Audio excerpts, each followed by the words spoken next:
Among other factions, Fallout 2 introduced us to the Enclave, the remnant of the United States government. While not powerful enough to combat them, the Brotherhood of Steel opposed them, as the Enclave was doing some pretty evil stuff, and the Brotherhood would practically do anything to get their hands on the Enclave's tech. After the Chosen One had destroyed Control Station Enclave, the NCR and the Brotherhood would work together to rid the region of the Enclave and hunt down any members that had escaped. The Brotherhood would next encounter the Enclave in the capital Wasteland, where they would openly engage them in battle, this time really just because they were the Enclave. Then Fallout 76 was revealed. Chronologically, it takes place before every other Fallout game. Fallout 76 also included the Brotherhood of Steel and the Enclave. So it begged the question, what would the interaction be if these two factions crossed paths this early in the timeline? Of course, we find out in-game that the Brotherhood didn't manage to discover the Enclave's existence before both factions were wiped out. There was no chance of the two factions meeting. That was until we learned the Brotherhood were returning to Appalachia. Now, the opportunity is here again. It just depends on whether the Enclave will make an appearance in 76.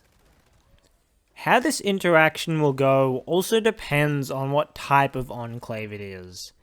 If it's like Eckhart's Enclave, where they're isolationists and are actively harming the general population, the Brotherhood Expeditionary Force, which is the Brotherhood group that will appear in 76, they will obviously try to prevent this Enclave and most likely start a war with them.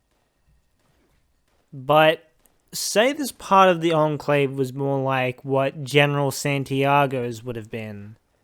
Still true to the old government, but the leadership is exclusively military, and they are trying to rebuild the country. If the Brotherhood Expeditionary Force encountered this Enclave, it's unlikely that the two factions would oppose each other, let alone engage in combat. There's even the possibility that these two factions could form an alliance. They're both militaristic factions that, in this scenario at least, want to rebuild America, presumably by exterminating the creatures terrorizing the region.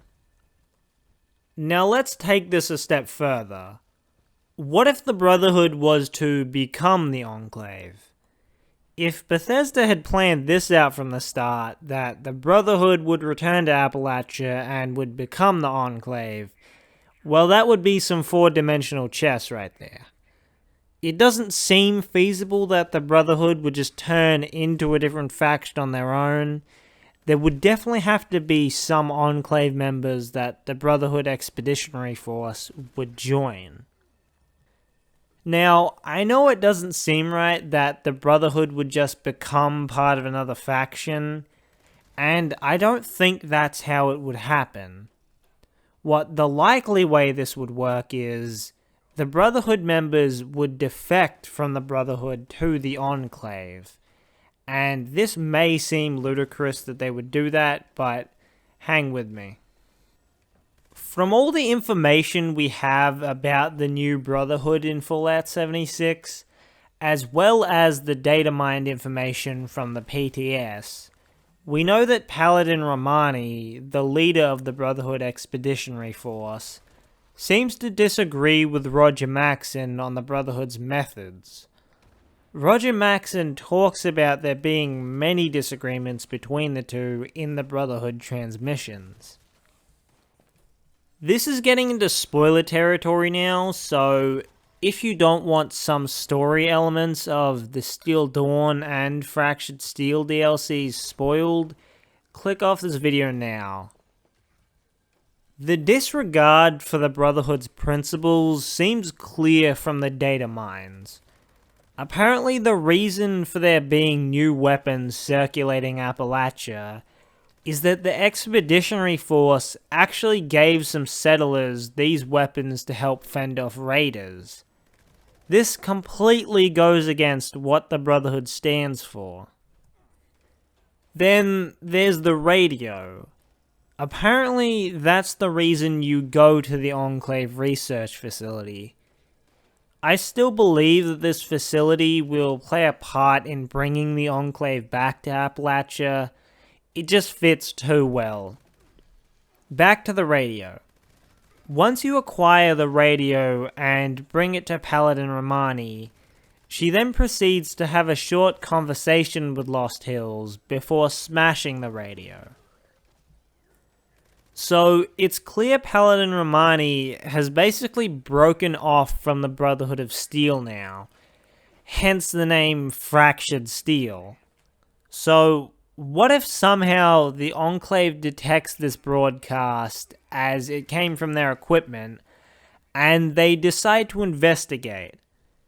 They then come into contact with Paladin Romani, and she decides to join the Enclave. This may be unlikely, but it's certainly more likely with them diverging from the main Brotherhood's goals.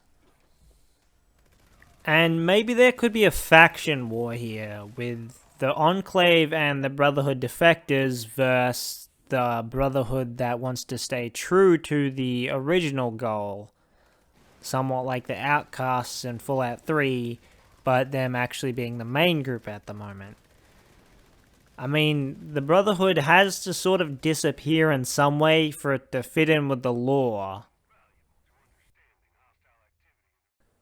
So, when I started writing this video, I thought it would be more like 4 minutes long, and then it kept on getting longer. I'll try to make the next video shorter. I did say that I would be releasing shorter videos, and I guess this video is still shorter, but I meant pretty short videos, so this is sort of eating into the time that I plan to make another video. So you'll probably have to wait a little longer for that one. I should have it out by Saturday. Anyway, have a good day. I'm off now.